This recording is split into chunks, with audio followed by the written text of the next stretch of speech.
Perlu catatan untuk sahabat-sahabat bahwasanya untuk alih status dosen P3K PNS disetujui DPR dan akan segera diusulkan masuk di agenda pemerintah. Namun di sisi lain, desakan hadapi regulasi lintas kementerian yang berkeadilan. Jadi untuk sahabat-sahabat perlu digarisbawahi juga bahwasanya untuk dosen P3K PNS disetujui DPR, namun juga diusulkan untuk P3K profesi lain selain dosen juga diusulkan untuk menjadi PNS. Selanjutnya, Komisi 10 DPR RI memberikan lampu hijau atas usulan pengalihan status 11.000 dosen pegawai P3K menjadi PNS dalam rapat mendengar umum bersama Asosiasi Dosen ASN P3K Indonesia atau ADAPI di Gedung Nusantara 1 Senayan Jakarta 1 minggu yang lalu. Namun di balik keputusan politik itu, tentangan teknis dan regulasi lintas kementerian menanti untuk segera diselesaikan. Selanjutnya, Wakil Ketua Komisi 10 lalu Handrian menegaskan bahwa penyataan skema kepegawaian dosen ke dalam satu jalur PNS sudah keniscayaan demi keadilan akademik. Selanjutnya, kebijakan nasional terkait kepegawaian dosen idealnya diarahkan ke dalam satu skema terpadu yaitu PNS. Penyataan status ini dinilai penting untuk mencegah terjadi ketimpangan atau perbedaan perlakuan terkait hak akademik, jenjang profesi, serta pengembangan karir dosen di perguruan tinggi. Ketua DAPI Komisariat UIN Salatiga Nur Kabib mengingatkan bahwa pengakuan penuh atas jabatan atau jabuk adalah inti dari seluruh perjuangan alih status ini.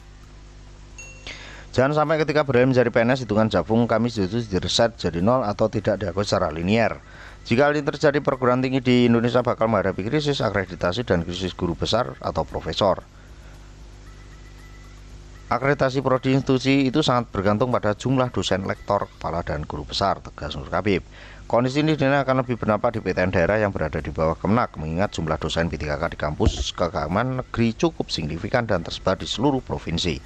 Selanjutnya, Wakil Ketua DAPI Komisariat UIN Salatiga R. Iskandar menegaskan bahwa regulasi yang terbitkan nanti harus berbentuk perpres atau kepres khusus alih status, bukan rekrutmen PNS baru dari nol, dan harus berlaku merata di seluruh kementerian yang menaungi PTN.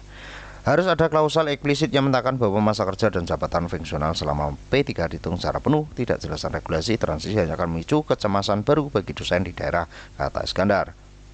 Selanjutnya, kami terus mengawal keputusan politik DPR RI ini kementerian terkait agar segera terbit regulasi konkret yang menjamin status sebagian dan keberlanjutan pengabdian belasan ribu dosen P3 tanpa ada hak akademik yang dikorbankan. Seluruh proses tidak lanjut kini berada di tangan Kementerian Saintek, Kemenak, Kementerian Pariwisata, BPN, dan Kementerian Teknis lain yang memiliki PTN di bawah naungannya masing-masing. Dan catatan terkait dengan kementerian lain ini juga akan berdampak pada P3K yang lain ya sahabat-sahabat. Tidak mungkin untuk aturan P3K itu dipisah-pisah karena untuk aturan ataupun manajemen P3K itu satu. Jadi tidak ada pembedaan antara P3K 1 dengan P3K yang lain karena haknya juga sama ya sahabat-sahabat, sama-sama dikontrak, sama-sama digaji dari pemerintah. Yang hanya beda ada klausal 2 yaitu P3K penuh waktu maupun P3K paruh waktu, itu yang membedakan. Namun terkait dengan status P3K-nya sendiri untuk penuh waktu walaupun untuk kesehatan, guru dan sebagainya itu sama. Jadi nanti misalkan untuk dosen nanti menjadi PNS dan itu akan berimplementasi pada kebijakan lain yaitu terkait dengan mem-PNS-kan untuk P3K dari profesi selain dosen. Mudah-mudahan informasi ini bisa bermanfaat ya sahabat-sahabat. Terus pantau informasi terbaru hanya di kanal YouTube ini. See you next time.